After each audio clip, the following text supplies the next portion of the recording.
She was humiliated for being short, for her slender frame, for the shoes that looked like they were picked up from a thrift store charity bin, and for the color of her skin. They called her the janitor's little sister, a cosplay fighter, a walking kettlebell, until, in just one round, she landed a textbook-perfect uppercut, and the 80-kilogram man collapsed like a tree chopped down, leaving the entire gym silent as a funeral with no mourners. Her name is Danica Rivers, alias the Viper, and that punch was her way of reminding the world, never judge a black woman by her size and appearance.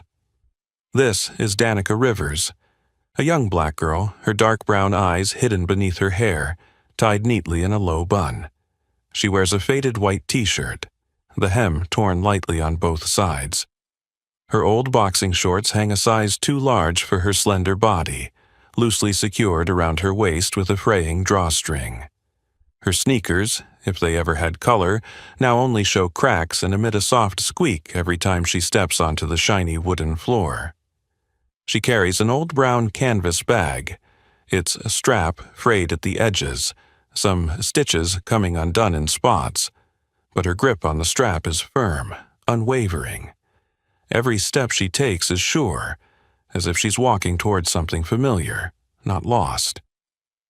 Ironcliff is a place with two faces. The front is a social media paradise. Full-length mirrors from floor to ceiling, bright fluorescent lights, EDM music, blasting just enough to make everyone feel like they're the main character in a fitness vlog. Here, rich kids, models, and influencers sweat it out for a perfect 3-second clip with the right filter. They wear Nike, Gymshark, carrying custom protein bottles with their names, and smartphones with tripods as battle gear. But in the back, where the ring is separated by frosted glass, is another world, where real fighters trade blood, bone, and time for a passion that isn't broadcasted. They don't wear designer labels. They don't shoot videos. They don't smile much. They punch, train, fall, get up, and punch again. Danica, with her petite frame, fresh face without makeup, and worn-out gloves loosely tied to her bag strap, stands out like a misplaced puzzle piece in this scene. People around her glance past without stopping to look. They don't see a fighter. They see a normal girl, too small, too insignificant, and because of that, no one bothers to pay attention. The gym is loud but not chaotic. A model is live-streaming her plank on a rubber mat.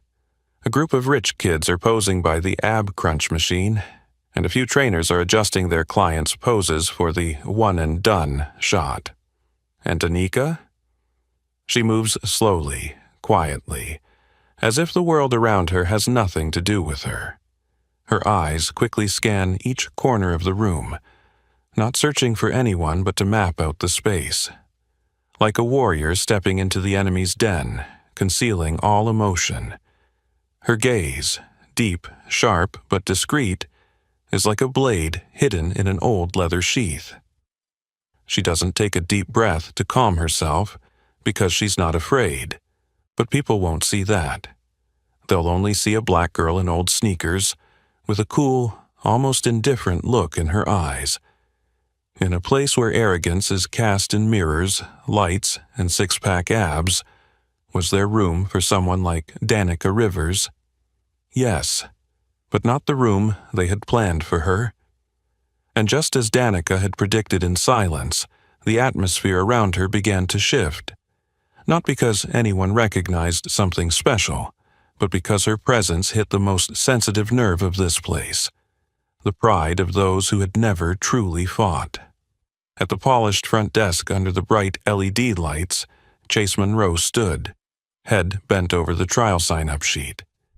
His face was square, his sun-kissed skin even, jawline sharp as a blade, and his hair slicked back with gel, not a strand out of place. His cliffside elite tank top clung tightly to his. Chest, revealing biceps larger than necessary. Clearly a gym-goer living for the mirror, not the ring. Next to Chase was Brittany Sloan, a TikTok sensation known for her perfect squat form tutorials set to remixed music, and a series of clips flaunting her body in pastel-colored workout gear.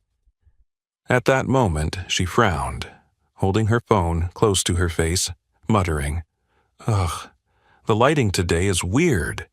No filter can fix my leg skin color. I don't know if the camera was set to HDR yesterday or if the lighting today just sucks." Both of them were too engrossed in their little world until Danica walked up. She placed her old canvas bag down at her side, slowly, then spoke in a soft but clear voice. "Can I sign up for a sparring session?" 1 second. 2 seconds. The air seemed to compress, as if someone had mistakenly hit a wrong note on a piano playing chill music. Chase lifted his head, his pale blue eyes sliding from her face down to her worn-out shoes, up to the loosely tied gloves, and then stopping at her baggy shorts. He raised an eyebrow, trying to mask his surprise with a slight smirk, but it wasn't hidden. "Sparring?" he said slowly, as if she had just said a word he didn't understand. "You mean stepping into the ring? With a real person? This isn't a morning cardio class, you know." Brittany burst out laughing, as if she had just heard an outdated joke. She didn't even bother to turn around to look at Danica. She just pulled her workout top tighter and said loudly, "Girl, do you think this is a Zumba class?" Brittany's voice was sharp, filled with the kind of confidence that comes from someone who's never been denied anything in her life. Her blonde ponytail swayed with every mocking nod she made. Danica didn't answer. She just stood there, shoulders straight, her gaze fixed on Chase, with no trace of discomfort. And it was that silence that made Brittany even more irritated. "Sparring," Brittany repeated, almost to make sure everyone around heard it. "You mean real fighting? In those worn-out shoes? Sweetie, here we train punches, not shoot documentaries about crazy clubs." Chase chuckled, but quickly regained his professional demeanor, pretending as if he hadn't just judged her. He grabbed a pen, flipped through the list, and said, "Have you trained anywhere before? Anyone to vouch for your skills? We don't want any newbies getting hurt." Every word was coated in a thin layer of politeness, but underneath, the blade of disdain was sharp. Chase was doing exactly what the system had taught him, judging others by their shoes, gloves, and faces. Behind the counter, a few members wearing Cliffside Elite boxing shirts, the elite members of the gym, started to turn around. Some of them glanced at Danica from head to toe, others whispered quietly. A muscular guy walked up, holding a neon protein bottle, muttering, "She looks so fresh-faced, and now she wants to spar. Drama's coming." A girl in tight workout clothes, with a rose tattoo on her shoulder, pretended to scroll through her phone, but never took her eyes off Danica. Each stare was another nail in the wall of prejudice. Danica still didn't speak. She just stood there, back straight, gaze unwavering. Around her, the Bluetooth speaker played slow hip-hop beats, the clink of weights hitting the floor, the heavy breathing of someone holding a plank. But all of it began to fade away as her presence, quiet as it was, began to disrupt. Chase was about to say something else, perhaps a polite refusal, or a way to dismiss her like he did with other novices. But then a loud laugh suddenly rang out from the sparring area behind. "Sparring? Did I hear that right, or is someone looking for a challenge?" That line was like a signal for a storm about to hit. From the shadow of the hanging punching bags, Jackson Creed stepped forward, and that's when the real stage opened up. The laughter shot through the thick air of prejudice, piercing the heart of an afternoon that had been sinking into dull monotony. From the back of the training area, amidst the tattered punching bags and dim, smoke-colored light, a figure emerged. Jackson Creed, 26 years old, 1.80 meters tall, 80 kilograms of lean muscle, walked toward the front desk as though the stage had just called his name.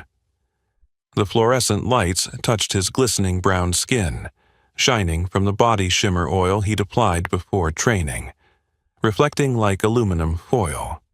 His hair was perfectly combed back, every strand in place as though a devoted stylist had set it.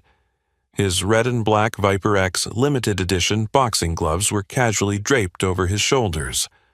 On his tank top, the bold words read, "Train, taunt, teach," a slogan he'd come up with himself, embodying the three things Jackson believed he excelled at: training, taunting, and teaching those beneath him. "Sparring, huh?" he repeated, his voice carrying like a TV host. "With her? Are you kidding me? How much does she weigh? 50 kilos when wet, maybe? If I breathe too hard, she'll snap her neck." The crowd burst into laughter, louder and deeper this time, as if they had found a new source of entertainment. A trainee high-fived his buddy. "Got content for tonight, man." Jackson slowed his pace, moving closer to Danica, passing by her as though she were just a newly delivered punching bag. His eyes never left her worn-out shoes.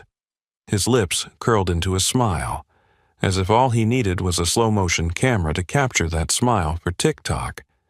But he didn't stop there. "You actually here to box?" he asked, not waiting for an answer. "Who do you think you are? Michelle Rodriguez's stunt double? That bag of yours is bigger than you are."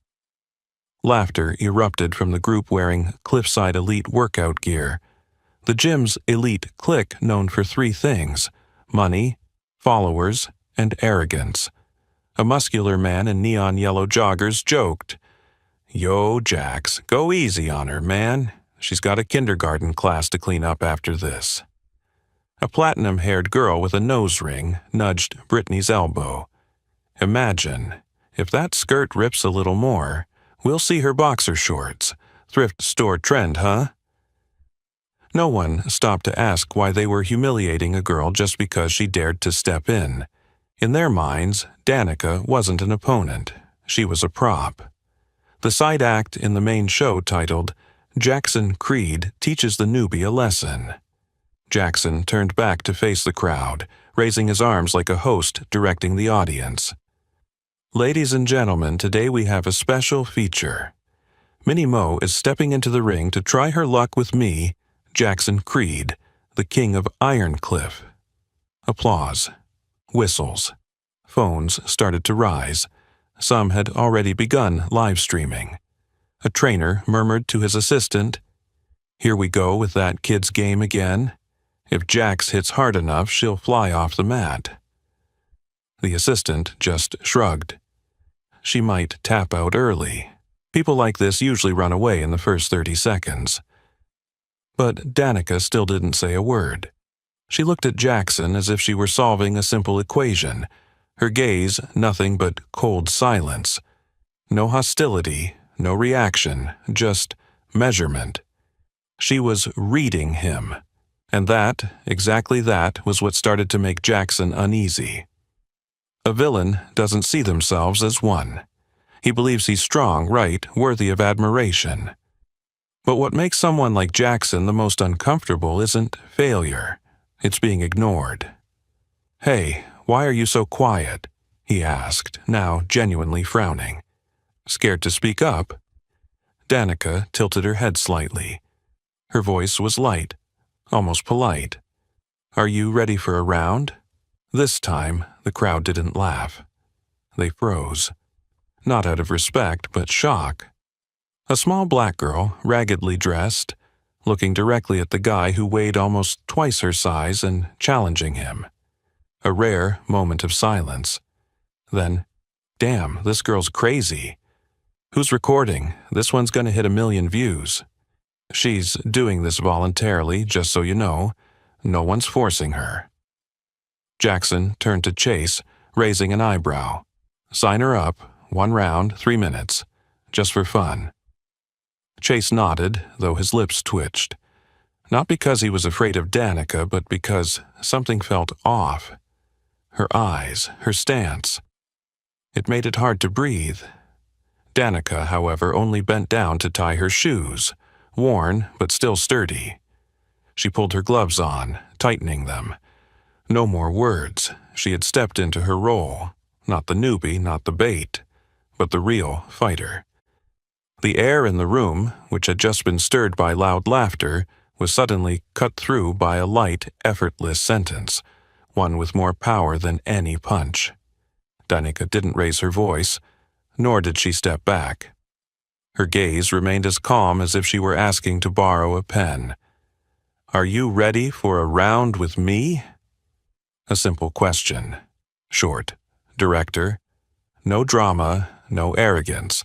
And perhaps it was that overwhelming calmness that left the entire gym unsure of how to react, until they laughed even harder. They laughed as if they had just heard the funniest thing of the week, if not the month. A young man with a buzz cut, wearing a bright orange Nike gym bag, yelled, "Jax, go easy on her. She's got to go back and mop the floors at the kindergarten." The girl wearing Beats headphones, squatting with a barbell, removed one earphone just to laugh. Good grief. Did she think this was a charity interview? Another guy, covered in tattoos but with a beer belly, squinted as if filming a TikTok. "Hey, anyone called her family? The mat's gonna be full of blood in a minute."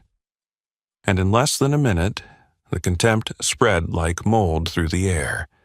Whispers, furtive glances, and suppressed giggles, all converging into a silent storm that crashed down on Danica.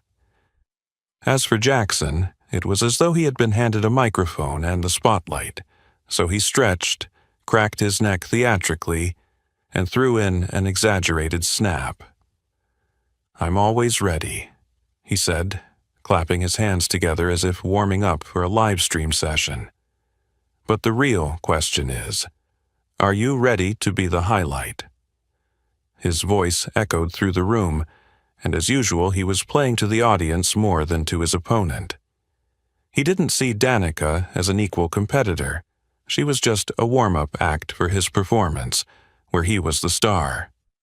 Brittany, now fully abandoning her phone, laughed uncontrollably, pointing at Danica's cracked shoes. "What's that she's wearing? Workout shoes or market slippers? I swear I've seen these in a Goodwill donation bin."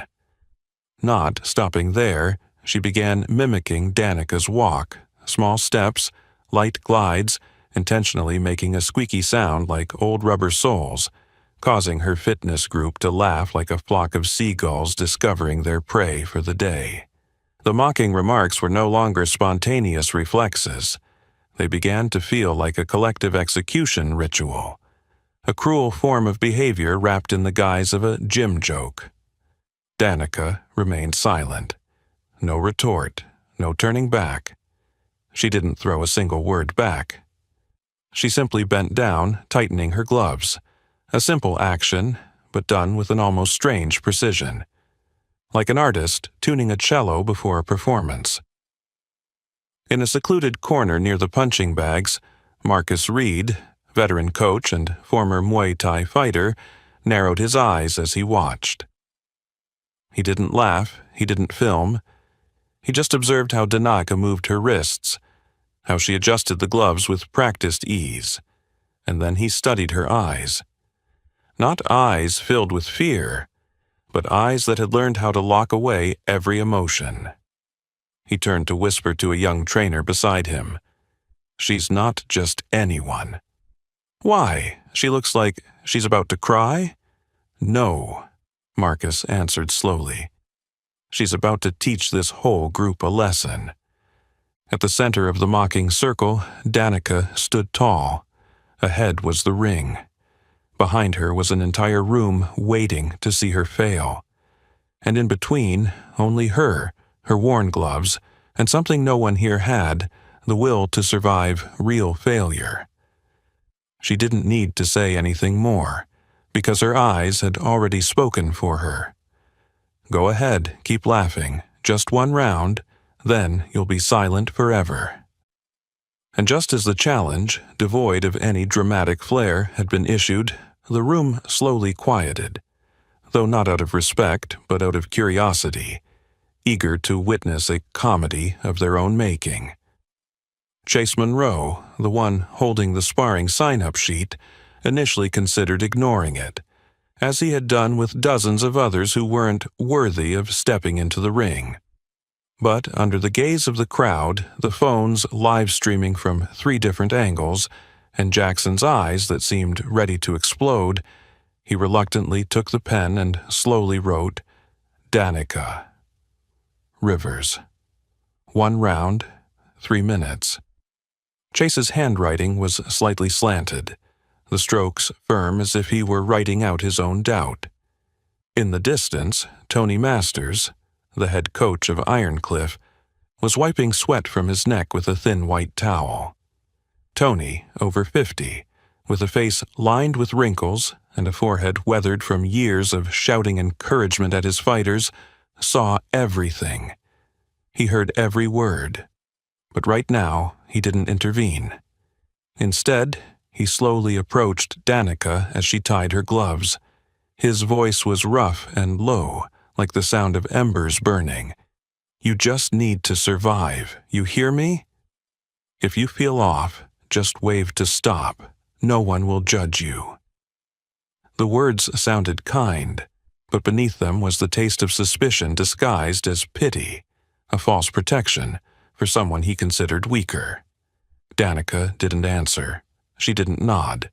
She simply looked up, her dark eyes meeting Tony's, calm, neither resentful nor thankful. It was a gentle refusal of the kindness misplaced. Tony fell silent. The feeling inside him was like looking at a polished stone statue, not knowing if it contained fire inside or if it was just a cold rock. She stepped onto the mat. The worn-out soles of her sneakers made a faint squeak on the freshly mopped rubber floor. She bent down to check her straps, then gently pressed her thumb on the part of the gloves where the protective cover had worn away. The leather darkened, softened from sweat, worn from time. It may have been old, but it wasn't torn. Just like her. The crowd began to gather around the ring. Some climbed onto the wooden platform to film from above. Phones with mini ring lights were raised. The noisy chatter returned, but this time it was the noise of waiting for blood, not cheering. Across from the ring, Jackson Creed was raising his hand to the crowd as if preparing for a performance in an MMA show. He cracked his neck, stretched his shoulders, and lightly kicked at the air to warm up. His red-black gloves were already on. His eyes sparkled like they were charged by the laughter surrounding him. "Miss Rivers," he called, deliberately mispronouncing her name as though mocking. "Want me to pick some background music? Or would you prefer the sound of an alarm clock so you know when to wake up after the first punch?" The crowd clapped. Someone yelled, "Jax, let her go home for some porridge." Some even started placing playful bets over their phones. 30 seconds, no more. I'll bet $10. No, I'm saying 60 seconds. She seems tough. Danica stood straight in the corner of the mat. Her arms hung loosely at her sides, not in a fighting stance yet, but not relaxed, like someone who didn't know what was coming. She scanned the room, not to search for anyone, but as if she were sensing the space itself. This floor, this air, the way everyone was laughing and recording.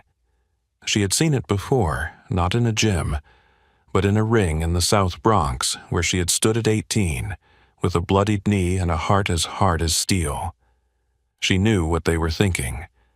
They thought this was a joke. They thought she would quit after the first punch. They thought she was here to be the backdrop for Jackson's highlight reel. They were wrong. Marcus, still standing in the back, arms crossed, quietly nodded, almost whispering to himself, "Just 3 minutes is enough to change everything here." The bell hadn't rung. The fight hadn't started, but the balance had already begun to shift. And when Danica stepped fully into the ring, standing in the corner marked by silver-gray padding, the LED lights reflecting off her worn gloves, the wave of mockery finally broke loose like an unscripted comedy show. All around the ring, the crowd huddled together. Some climbed onto cardio machines for a better view, others stood on the bench press, and a few even dragged chairs from the locker room to watch the show. A redhead, clad in a full pink Lululemon set, was live streaming directly to TikTok, adding a big caption, "Watch this. Lightning fast knockout in 20 seconds. Cosplay boxer. Sheer fail fighter." She turned to face the camera, pointing at Danica. "Who needs Netflix when you have this gym? She looks like the first one eliminated in a beta version of Street Fighter." Laughter erupted like popcorn popping. A muscular young man, but with a slightly round belly, yelled, "Send her back to yoga class. This is boxing, not an audition for Rocky IX, Widow's Revenge." Another guy, bald with a gold chain as thick as a rope around his neck, added, "Don't let the wind blow too hard. She might fly out of the ring." Some people didn't speak. They laughed with their eyes, the kind of sneering short smirks, as if they didn't even need to open their mouths to send the message. "You don't belong here." Danica remained still. She didn't wave her hand in greeting. She didn't adjust her hair. She didn't look at the camera. She just breathed slowly and evenly. In her mind, there were no spectators, no spotlight, no one but one thing: movement. In the corner of the room, Marcus Reed, veteran coach, former Muay Thai fighter, crossed his arms, leaning against a steel pole near the punching bags. His brow furrowed slightly, his eyes fixed on Danica's feet. They weren't stiff, nor were they trembling. They just slightly lifted at the toes, her big toe touching the floor in the same stance of a seasoned fighter. A young trainer standing nearby glanced at Marcus, asking quietly, "What's up, coach? She looks okay?" Marcus didn't turn, but his voice dropped slow and deliberate. "You're not looking close enough. She's calculating. And I'm not sure Jackson knows what he's just signed up for." In the ring, Jackson Creed now looked more like a circus tiger than a real fighter. He bounced in place, swinging his gloves through the air, the sound of whoosh, whoosh, dramatically following each punch, intentionally offering flashy combos. Bam, bam, punch, spin, knee. Someone dropped the beat for me. I need a soundtrack for this highlight. Someone turned on a Bluetooth speaker. The trap bass boomed. Jackson raised both arms to the sky like a UFC fighter preparing to enter the title fight. The crowd cheered. Danica still hadn't moved. A model walking past the ring said loudly enough for her to hear, "Hey, someone should call the gym doctor. I bet we'll need an ambulance in a minute." A man, taking behind-the-scenes photos, aimed his lens at her face, muttering, "This is hard to shoot. She has no expression. Looks like a wax statue." And it was true. Danica's face was as still as stone. No anger, no fear, no tension. She looked as if she had lived through too many storms to care about the waves people made. In the back of the gym, where the lighting was dimmer, a group of real fighters, those who had stepped into the ring for real, were watching. They didn't cheer, they didn't live stream. One of them, a tall man with a goatee who'd had a few amateur matches, tilted his head. "Wait, do you guys see how she's stepping? The way she's standing, the hip pivot, who taught her that?" Another, older fighter slowly shook his head. "I don't know, but I've seen that stance before. In an amateur tournament up in the Northeast, there was a girl. She used that exact stance." In that moment, Jackson raised his hand for a final gesture. Danica adjusted her gloves. Marcus quietly closed his eyes. Tony Masters crossed his arms and sighed. Chase stood next to the timer. The bell was about to ring, and none of them, no one, knew that from the next second onward, this room would never be the same again. The laughter hadn't quite died down when the bell rang. Decisive, cold, like a clean cut that split the room in two, one side waiting for blood to spill, the other, the only one truly observing.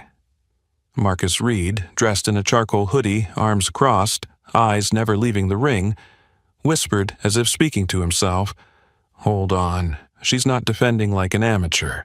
That footwork, that's Muay Thai, and not the kind taught in 60-minute cardio classes." A young trainer, still chewing the last bit of a protein bar, glanced over and shrugged. Maybe it's luck. Who hasn't watched those how to dodge a punch videos on YouTube? Marcus didn't laugh. He didn't answer. He just shook his head lightly. No. She's been in the ring before. And not just once. At that moment in the ring, Jackson Creed lunged, just as expected. Fast, strong, but overly confident. He unleashed a standard three-punch combo. Left jab, right cross, jab again. A showy series to control the tempo, meant for someone weaker. But no one expected the opponent not to counter, not to step back, but to disappear from his reach. She slid left, turned her shoulder, then dropped her head in the exact trajectory of someone who had trained to dodge by instinct, not theory.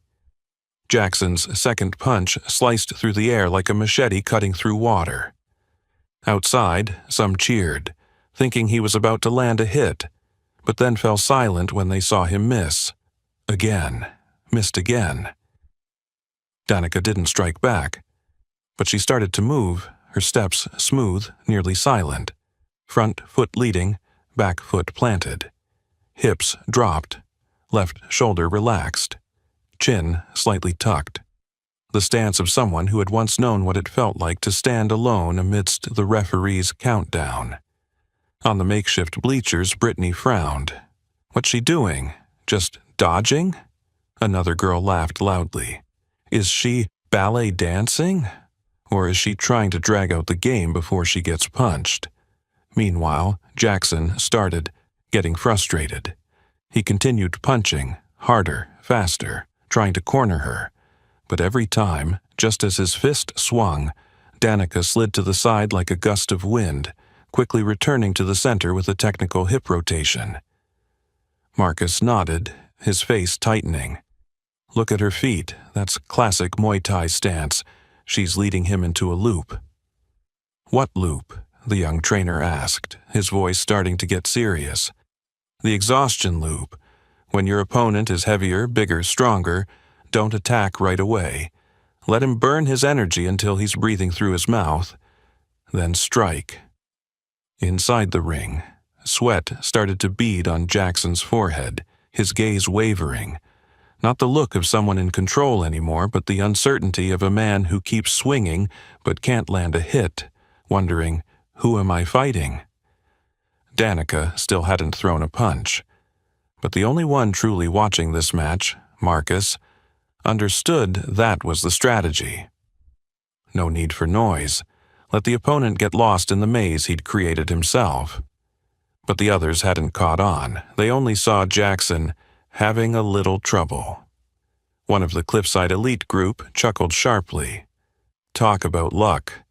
Wait until Jax breaks her neck and we'll see how she dodges then. Another model, still live streaming, kept her face completely calm. Probably just a delay, the highlights coming in 10, 9. No one realized the countdown was running out of time. At that moment, Danica moved to Jackson's left, her first change in direction. That small shift made Jackson hesitate for a moment. He raised his gloves, but it was too late. His foot planted wrong. His hips were misaligned. His force was off. He missed again. Marcus furrowed his brow, speaking louder than he had all night. He's losing his pivot. She's making him open up his angle. The young trainer still didn't understand. What does that mean? Marcus turned to him, his eyes lighting up. It means just one hook, at the right moment, and that mountain will fall. And the only thing left now, the only missing piece, was timing. And just as Marcus predicted, after a few rounds of retreating, Danica began to change direction. She didn't retreat anymore. She didn't dodge completely like before. Instead, on Jackson's seventh attack, a powerful right cross, Danica merely tilted her head by a few centimeters, just enough for the punch to slide past her cheek, leaving no mark. But this time, instead of sliding backward as usual, she held her ground, her eyes locked on his left chest. Not his eyes, not his hands. She was reading the body's driving force, the starting point of every real punch.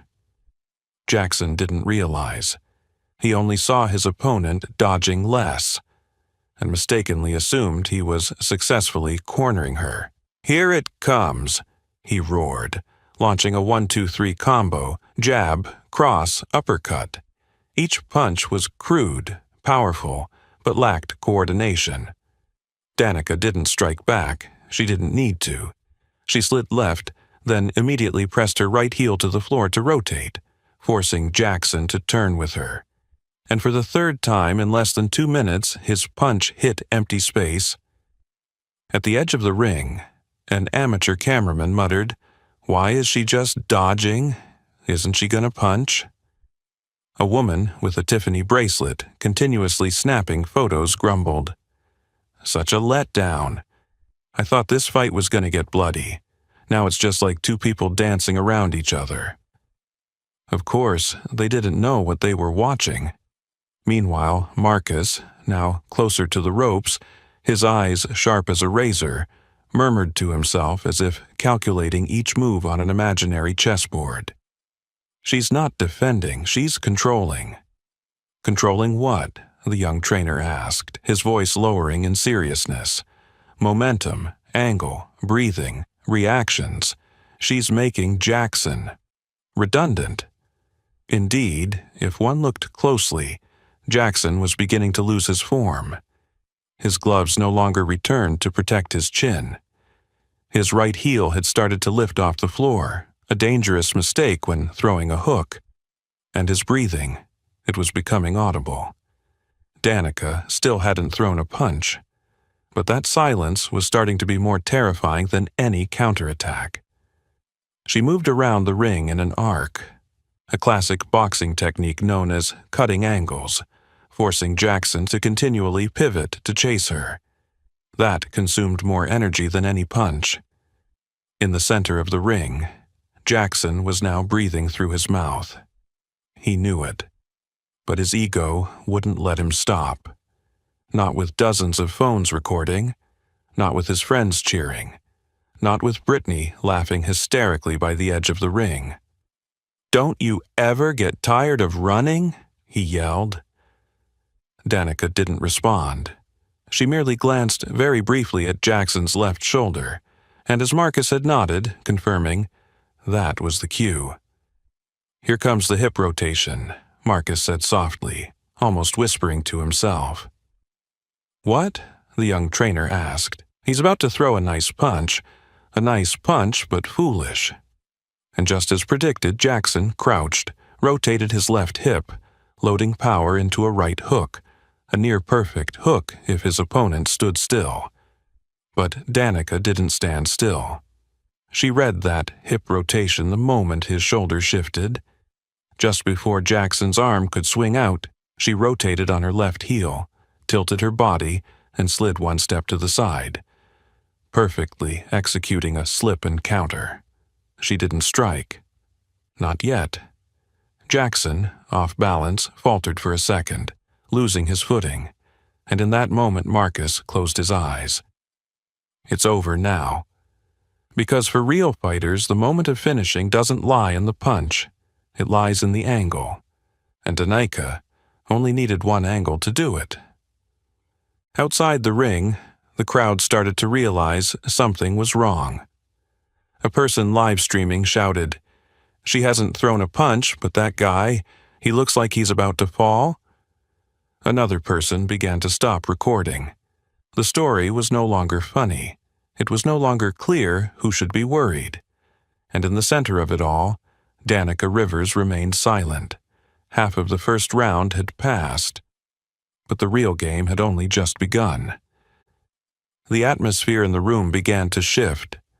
No longer excitement, but a deafening silence of doubt. It was as if the entire room suddenly realized they weren't watching a comedy show, but witnessing something much more serious, something more dangerous. Jackson Creed, the self-proclaimed gym champion, the man who had knocked out 3 people in 1 round, was now sweating like he had just run 6 miles, not fighting a cosplay boxer. His breathing grew rapid, rough, and loud. His punches started slowing down, and worse, he began swinging harder and faster, as if trying to reclaim his honor, not controlling the fight anymore. "Stand still and try to hit me," Jackson yelled, his voice louder than the trap music blasting through the speakers, more like a man losing control than a leader.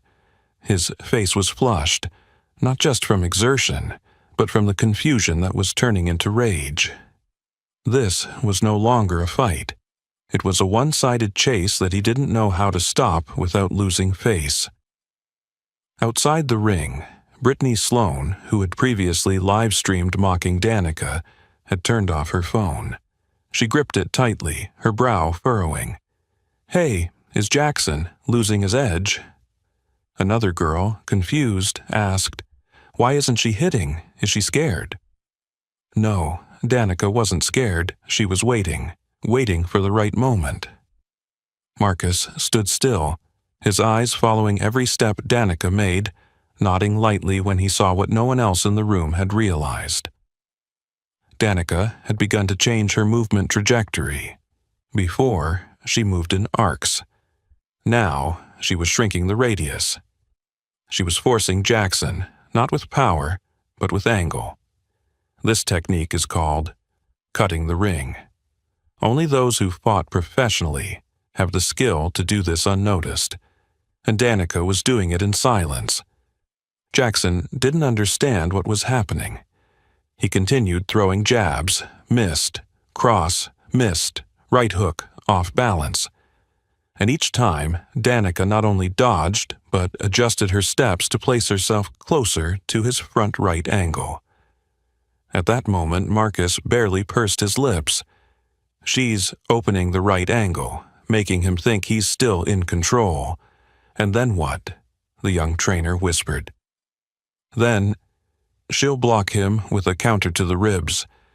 If she's precise, just 1 hit will be enough." Outside the ring, the laughter stopped entirely. Only the sound of gloves hitting the air and Danica's footsteps remained, light but steady, like the cold heartbeat of someone no longer fighting to prove anything, but because it's just a habit of combat. A guy standing by the ropes, who earlier had bet she'd lose in 30 seconds, now whispered, "I don't get it. She doesn't look like she's good." But a middle-aged woman sitting near the cycling machines exclaimed, "She's not hitting, but that guy's about to fall." In that moment, Jackson stopped, his first time halting. His chin dropped slightly. His eyes searched Danica's face, as if hoping to find some answer in her gaze, but all he saw was a quiet wall. "Who are you?" he blurted out, as if waking up from a false dream. Danica didn't answer. She just took a half-step back, but not to defend, but to prepare for something only someone experienced would recognize. Marcus held his breath. Now, this is when it really begins. And in that moment, when the mockery gave way to confusion and arrogance was replaced with doubt, the ring was no longer a place of entertainment. It became a mirror reflecting the arrogance being stripped bare. Jackson's lingering question still echoed in the air. "Who are you?" But Danica didn't answer. She didn't need to. Because just a few seconds later, the answer revealed itself, not through words, but through force. Jackson tightened his gloves. He was too angry to think, too tired to maintain his technique, and too bruised in his pride to back down. He gritted his teeth, growling like an injured animal, and threw a right hook with everything left in him. A wild, wide punch completely out of control. He was betting everything on that punch. But Danica, she had just been waiting for this moment.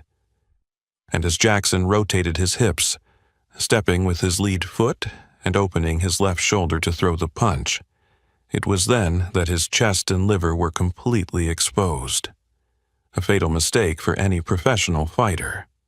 Danica rotated on her left heel, twisted her hips, while dropping her right shoulder, positioning herself perfectly for the strike.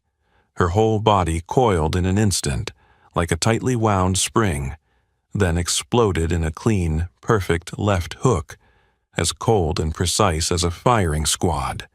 The punch came diagonally, cutting into his liver just below the 9th rib, a textbook liver hook, the punch known as the hit that stops the heart without even touching it. The sound wasn't loud. It wasn't explosive like in movies. It wasn't sharp like gunfire.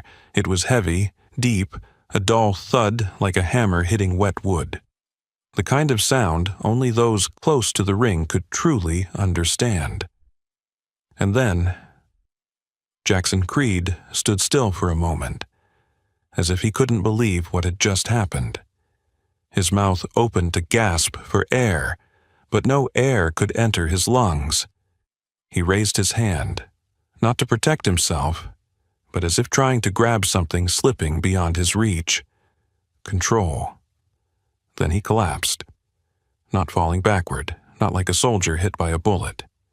He bent, dropped to his knees, and then fully crumpled, clutching his right side, mouth agape, his skin paling in just a few seconds. The ring fell into absolute silence. No cheers, no clapping. Just the faint wheezing of Jackson, each breath sounding like a knife scraping across his chest. His face turned pale, his eyes wide with a hint of panic, as if he had just seen his own arrogant ego shattered. Danica didn't smile. She didn't celebrate. She simply took a step back, lowered her gloves, took a deep breath, and stood still.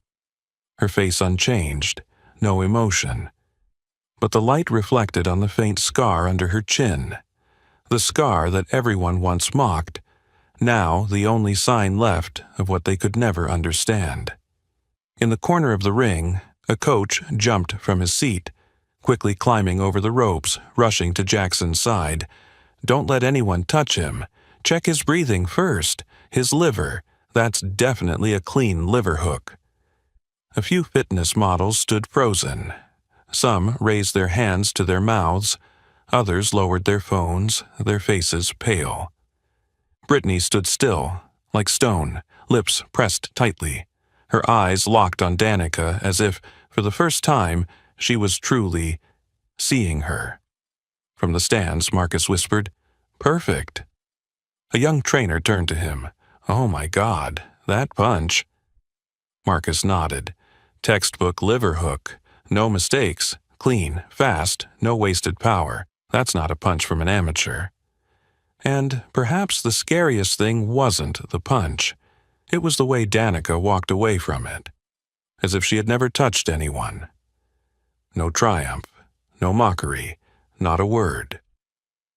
She simply waited for the referee to signal the end, then gently removed her gloves, revealing the layers of tape underneath, wet with sweat, but blood-free.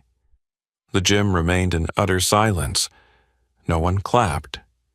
No one said anything. Because sometimes a single punch can be quieter than all the arguments. And silence, it was the verdict. In the dead silence of the gym, where Jackson's labored breaths still reverberated against the walls, the main door suddenly swung open. A soft breeze swept in from the outside, carrying the scent of street dust and the distant sounds of Brooklyn's streets in the late afternoon. And in the doorway, a familiar figure to the New York boxing scene appeared, quiet but carrying its own gravitational pull. Coach Michael Harper. The legendary trainer, over 60, with graying hair, a body built like bricks and years of hard work, wore an old leather jacket, hands in his pockets, eyes scanning the room leisurely, as if he had sensed the atmosphere from the street outside. His gaze stopped at the ring. Jackson was still writhing, his lips turning purple, clutching his liver. Danica stood by the ropes, just finishing removing her last layer of hand wraps, beads of sweat clinging to her jawline. And then Coach Harper burst into laughter. A loud, raw, wild laugh, like stones crashing together, making the whole room tremble in a beat. Ha ha ha ha. I knew it. Only you could land a liver hook like that. Danica Rivers, the Viper, Northeast lightweight champion for 3 years running. Those words rang out like a bell tolling in a church, tearing apart the illusions of the entire room. All eyes turned toward him, and then, like a chain reaction, each face paled, turning white as if they had just seen a soul rise from the grave. Brittany Sloane's eyes widened, her lips trembling. What? What did you just say? Chase, the guy who had sized her up from head to toe when she asked to spar, now looked as if he had been punched in the chest. No way. Danica Rivers. Viper? Her? A guy from the Cliffside Elite group froze mid-livestream, lowering his phone, the screen still showing. Jackson KO incoming. No one moved. No one breathed deeply. Coach Harper walked toward the ring, his eyes still on Danica, half smiling, half sighing. I trained her for 2 years. Hands lightning fast, head colder than steel. That hook, her signature. I've seen it knock out 4 people in under 20 seconds. And then he turned to the crowd, his voice dropping low, booming through the room like a final counterattack. You laughed at her. You insulted her, called her a cosplay boxer, a janitor's sister. You thought you were clever live streaming a lost girl getting schooled by Jackson?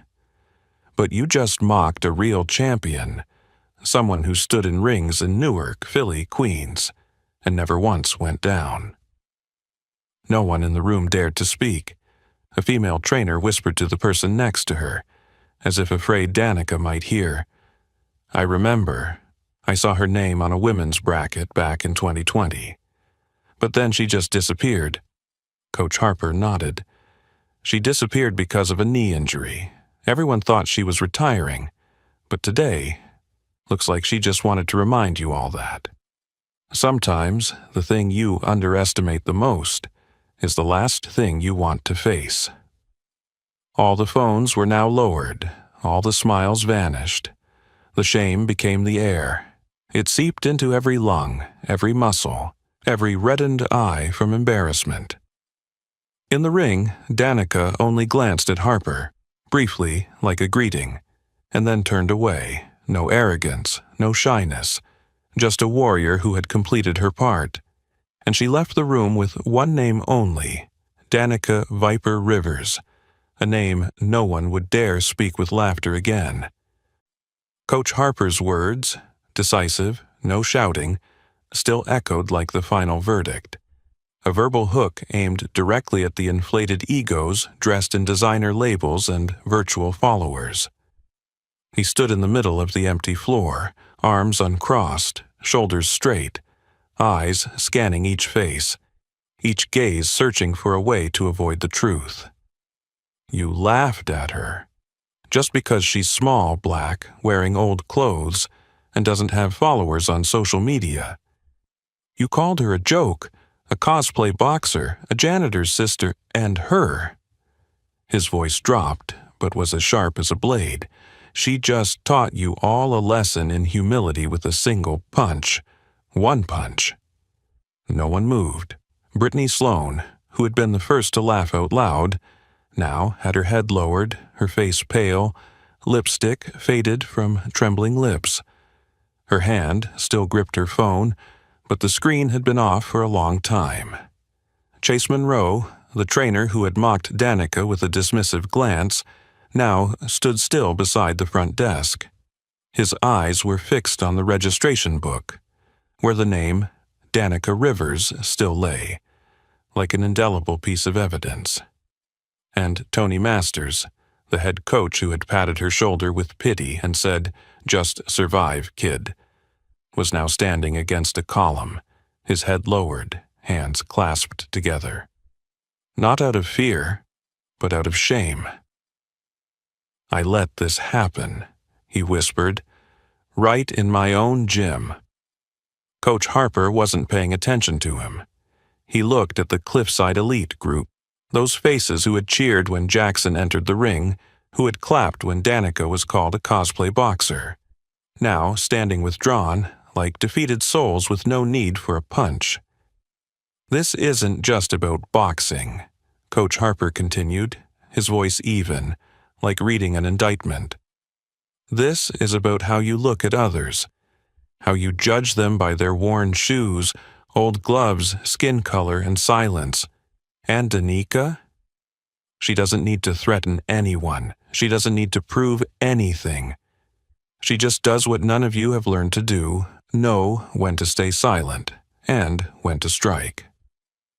A young trainer, the one who had bet Danica would lose in 30 seconds, now stood by the edge of the ring, his mouth slightly open but no sound coming out. A platinum-haired model who had previously live-streamed mimicking Danica's walk was now deleting the video from her phone, her hands trembling. Marcus, the only one who had seen the truth from the beginning, remained silent.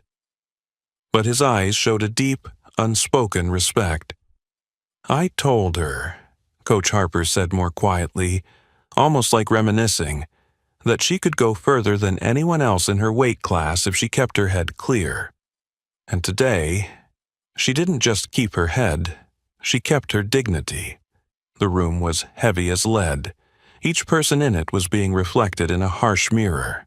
Themselves, with their smug smiles, condescending tones, and dismissive looks at others based solely on appearance. They were the problem. And they couldn't blame anyone else. They couldn't say, "We didn't know," because they had laughed, they had live-streamed, they had gambled with someone else's dignity for sport. Danica was no longer in the ring. She had stepped down, slowly wrapping her hand wraps, each movement steady, like breathing. Not a word, not a glance at anyone. And that silence, once again, struck them harder than any punch. No need for applause, no need for apologies. She hadn't come here to be recognized.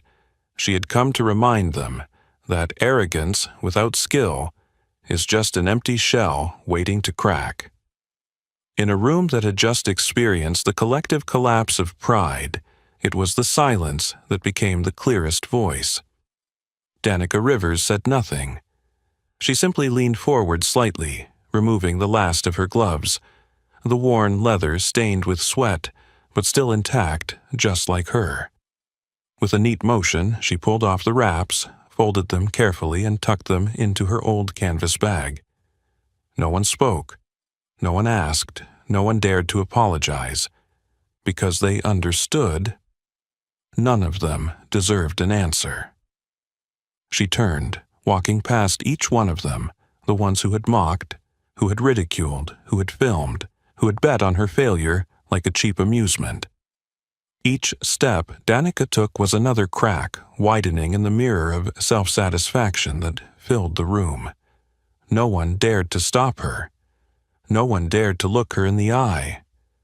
Brittany Sloan, the one who had live-streamed mocking Danica, now only stared at the floor, her hands pale from gripping the phone that had been off for who knows how long. Chase Monroe stood motionless behind the front desk, his gaze fixed on the name Danica Rivers in the registration book, like an unerasable reminder of his hasty and arrogant judgment. Tony Masters stepped forward, about to speak, but Danica's gaze swept over him calmly, without resentment, without forgiveness, and he stopped, because he understood some lessons can only be accepted in silence. Danica walked past the cardio area. A few people were sitting there, those who had laughed earlier, now with their heads lowered or turned away. Every live stream camera now pointed downward, as if strangled. And then she stopped. Right in front of a phone still recording. The screen clearly displayed, "Live 246 viewers." The owner of the phone, a young man with a flushed face, was about to stop the video. But Danica raised her hand, gently, to signal him to keep it on. She looked straight into the camera. No anger, no pride. Just a cold calm. The kind of calm forged through pain that no one in the room had ever experienced. "I don't need anyone to remember my name. I just need them to remember one thing. Don't judge a girl by her size." Her voice wasn't loud. It wasn't challenging. But every word rang clear through every corner of the room, striking precisely where they had once thought unworthy of attention. The words weren't long. There was no need to explain. But they were the final blade, cutting through the mask that each person in the room had tried to hold on to. She turned, slinging her bag over her shoulder, walking through the door as if no one had ever stood in her way. And indeed, no one dared to stand in her way anymore. Behind her, Coach Harper stood still, arms crossed, his eyes no longer filled with pride, but with deep, respectful understanding. He didn't call her back, he didn't clap, he didn't say goodbye, because he knew some fighters don't need the ring to win. They win by walking away and leaving the room too ashamed to lift their heads. The crowd remained silent, as if they had just seen someone not only step out of the ring, but step out of their reach, beyond their judgment. Not the victor, but the survivor, the returnee, the one who made sure they'd never dare make that mistake again. As the gym door closed behind Danica, the world inside it would never be the same. But what no one in the gym expected was that that door would open into an earthquake on the outside. One of the phones still live streaming, the one Danica had stopped in front of to make her final statement, never turned off. And just a few hours later, the 2-minute and 43-second clip appeared across all platforms. From TikTok, Instagram Reels to Twitter Hex. No background music, no filter, no funny captions, just the truth. Raw, honest. Strong enough to make the entire social media world fall silent. In the clip it was clear, a small black girl, worn gloves, faded t-shirt, standing face-to-face with a tall gym fighter, fresh gloves, branded shirt. No one in the clip spoke up for her. The entire room laughed. Jackson advanced, throwing a barrage of punches, and she dodged every single one. No retaliation, until the 98th second, a left hook to the liver. No screaming, no cheering. Just the sound of the body collapsing, and the sudden silence of the whole room. Then, at the end of the clip, was the image of Danica standing before the camera, looking straight into the lens. "I don't need anyone to remember my name. I just need them to remember one thing. Don't judge a girl by her size." 48 hours later, the clip had over 7 million views. The comments flooded in. Jackson deserved that, full stop. She's not a fighter, she's a force of nature. This hit harder than any motivational reel I've seen all year. Who is she? I need to know more about the Viper. From true boxing fans to sports journalists, from feminist pages to underdog wins groups, everyone was sharing that clip. They didn't know exactly who she was, but they knew one thing. She did what thousands of people had wished they could do: stand up, stay silent, and win in a place full of prejudice. On the other side of Brooklyn, in a small third-floor apartment in Queens, Danica sat by the old window, a cup of black coffee in her hand. She didn't open her phone. No social media. She didn't care about views, shares, or hashtags. She only knew. Her left knee still ached, but for the first time in 3 years, It was no longer a symbol of limitation. It was the mark of a fight she had returned to. And at Iron Cliff Boxing and Performance, everything changed too. No need for signs, no need for internal meetings. After just one afternoon, the culture of the gym rewrote its own rules. No more giggles when a newcomer walked in with a canvas bag or worn-out shoes. No more coaches telling someone just survive because they didn't fit in the ring. No more calling small women lightweights as a joke. Because now, every time someone was about to speak, to laugh, to judge, their eyes would involuntarily glance at the mirror in front of them, and they would see Danica slipping Jackson's punch with a step as light as the wind, then delivering a hook as sharp as a blade that cut away arrogance. And they fell silent, not out of fear, but because they knew that just once, someone had taught them something that no one in the gym had dared say. Strength doesn't come from biceps. It comes from scars you can't see. Danica was no longer there, but her name, the Viper, still hung in the air with every jab, every shadow boxing, every glance from a newcomer walking through the door. One punch, just one, had sent the internet into a frenzy, and for those who once laughed, that punch still echoed on. The clip continued to spread, comments flooded in, and hashtags burned across platforms. The Viper, one punch truth, never judge, but Danica Rivers didn't read a single line. She was in the one place in the world where no one needed to know what she had just done. A small third-floor apartment on a quiet corner of Queens, where the walls still had a few chipped paint spots, and the old windowsill creaked every time the wind passed by. Danica sat there, wearing a loose gray t-shirt, hair in a low bun, her feet resting lightly on the worn wooden frame. In her hand was a cup of black coffee, no sugar, no cream, bitter but awakening. Each sip was a subtle reminder, I'm still here. I still have what matters most. Not fame, not glory, not the undefeated streak from years ago, but skill. And not just the skill to punch, but the skill to remain silent, to maintain dignity, to hold composure in a world that constantly tests patience with cheap laughter. She didn't turn on the TV. She didn't check the news.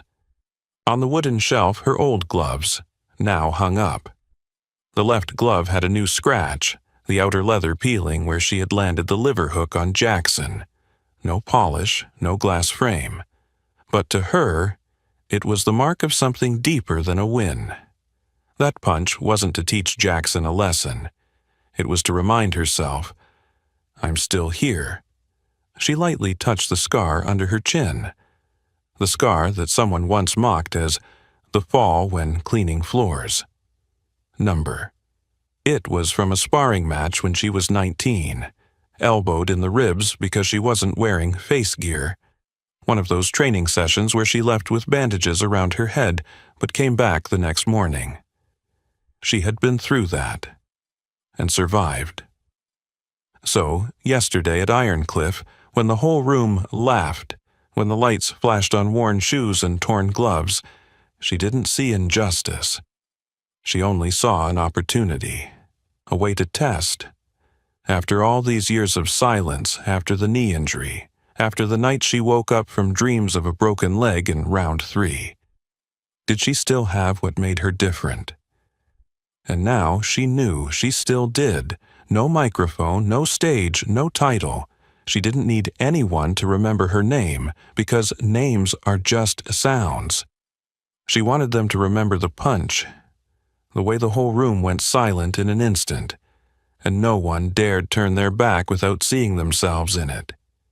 If anyone forgets, if, on another day, in another place, someone laughs again when they see a small girl, not looking like a fighter, step into the ring, Danica won't remind them with words. She'll remind them with a liver hook. Clean, precise, silent, like destiny. And then she took another sip of coffee, her eyes gazing out at the small street below the building. The sun was setting, casting golden light on the brick wall across the street, creating a long shadow like a scar across memory. A group of kids rode their bikes down the alley. A cat sat grooming itself on the windowsill of the apartment across. The city had no idea what had happened yesterday, but Ironcliff knew, and the internet would never forget. Danica Rivers, the Viper. No need to return to the ring. She had left her mark in history, silently but unerasable. A small black girl silently walked into the gym, mocked for her size, laughed at for her worn shoes, disrespected for her silence. But with one punch, she made the entire room and the entire internet fall silent. Danica Rivers didn't need titles. She didn't need a stage. She didn't need glory. She just needed them to remember one thing. Don't judge a person, especially a woman, by her appearance. So, what about you? Have you ever been judged wrongly just because you didn't look like what others expected you to be? Share your story in the comments, because maybe the world needs another liver hook from you. If you found this story thought-provoking, hit like, share this video with someone who's been judged wrongly, and don't forget to subscribe for more stories where silence knocks down arrogance. Because sometimes the hardest punch is the one that doesn't make a sound.